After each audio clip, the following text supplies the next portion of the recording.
കേരളത്തിന് ബഹുമാനപ്പെട്ട ഗവർണർ ശ്രീ ആരിഫ് മുഹമ്മദ് ഖാൻ കോഴിക്കോട് നഗരത്തിൽ വന്നു. കോഴിക്കോട് നഗരത്തിന്റെ ചരിത്ര പ്രാധാന്യമുള്ള മിഠായി തെരുവിലൂടെ നടന്നു. പീടികകൾ കയറി ഹലുവ വാങ്ങി കഴിച്ചു.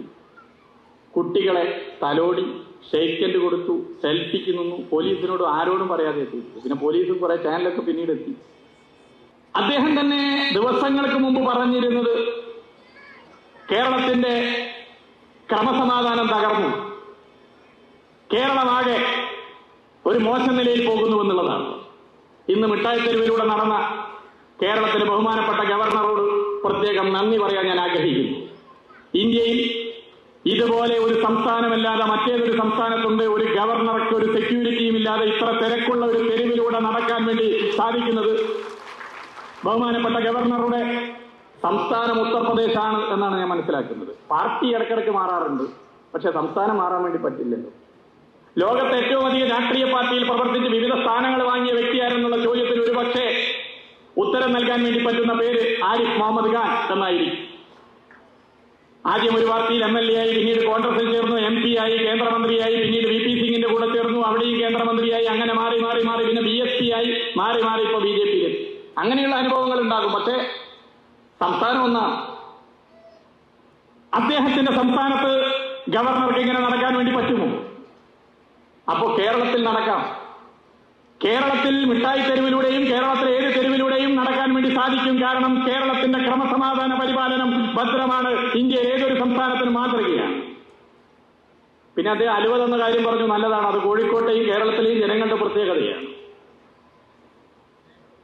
എന്നാൽ ഒന്ന് തെരഞ്ഞെടുപ്പിൽ അദ്ദേഹം ആഗ്രഹിക്കുന്ന രാഷ്ട്രീയ ആശയത്തെ പ്രതിനിധീകരിക്കുന്ന BJPയുടെ സ്ഥാനാർത്ഥിയായി അതേ കോഴിക്കോട്ടോ കേരളത്തിലോ മത്സരിച്ചു നോക്കട്ടെ.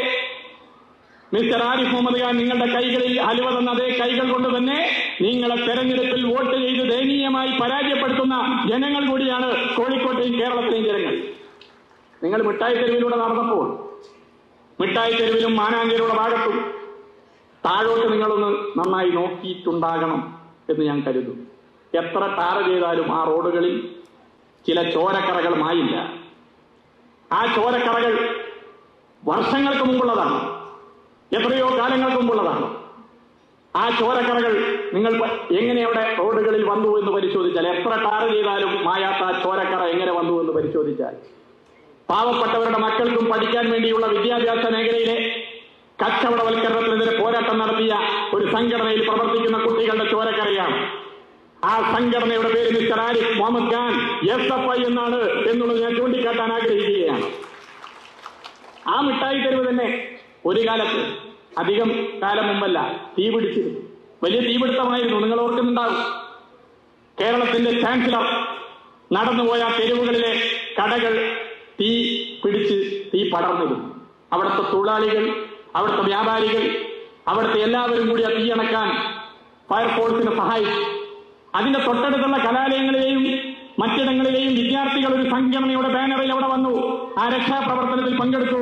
മിസ്റ്റർ ഗവർണർ, ബഹുമാനപ്പെട്ട കേരളത്തിന്റെ ഗവർണർ മനസ്സിലാക്കണം, മിഠായി തെരുവ് ആളിക്കത്തുന്നതിനെതിരെ അവിടുത്തെ തൊഴിലാളികൾക്കൊപ്പം, വ്യാപാരികൾക്കൊപ്പം, ജനങ്ങൾക്കൊപ്പം വിദ്യാർത്ഥി സംഘടന എന്നുള്ള നിലയിൽ രക്ഷാപ്രവർത്തനത്തിൽ പങ്കെടുത്ത വിദ്യാർത്ഥി സംഘടനയുടെ പേര് SFI എന്നാണെന്ന് കേരളത്തിന്റെ ബഹുമാനപ്പെട്ട ഗവർണർ തിരിച്ചറിയണം.